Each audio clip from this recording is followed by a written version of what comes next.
જિલ્લા સમાજ સુરક્ષા કચેરી દ્વારા જંબુસર સ્વરાજ ભવન ખાતે દિવ્યાંગજન એસેસમેન્ટ કેમ્પ યોજાયો. જંબુસર તાલુકાના દિવ્યાંગ વ્યક્તિઓ માટે જિલ્લા સમાજ સુરક્ષા કચેરી દ્વારા દિવ્યાંગજન એસેસમેન્ટ કેમ્પ સ્વરાજ ભવન ખાતે જિલ્લા સમાજ સુરક્ષા અધિકારી આર. દેસાઈ માર્ગદર્શન હેઠળ આ તાપી સેવા ફાઉન્ડેશન અને એલિમ્કો કંપનીના સહકારથી યોજાયો હતો, જેમાં chief officer એવાય Mandori, probation officer એમ.યુ.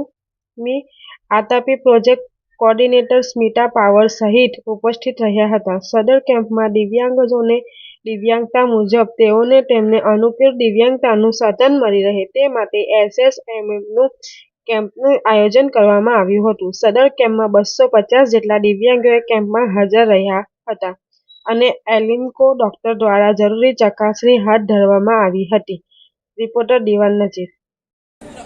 મારું નામ સ્મિતા પવાર, આતાપી સેવા ફાઉન્ડેશનમાં કોર્ડિનેટર તરીકે કામ કરું છું અને આજ રોજ જંબુસર સ્વરાજ ભવન ખાતે આતાપી સેવા ફાઉન્ડેશન અને સમાજ સુરક્ષા કચેરી દ્વારા દિવ્યાંગતાના સાધનોને લગતો કેમ્પ યોજવામાં આવ્યો હતો, જેમાં એલિમ્કો કંપનીના સહયોગથી દિવ્યાંગ લોકોના અસેસમેન્ટ કરવામાં આવ્યું અને 250 જેટલા લોકોએ એમાં ભાગ લીધો અને હજુ લોકો ભાગ લેશે એવી આશા છે અને આ લોકોને ટૂંક સમયમાં જે તે સાધનો રિફર કરેલા છે ડૉક્ટરે એ સાધનોનું વિતરણ કરવામાં આવશે.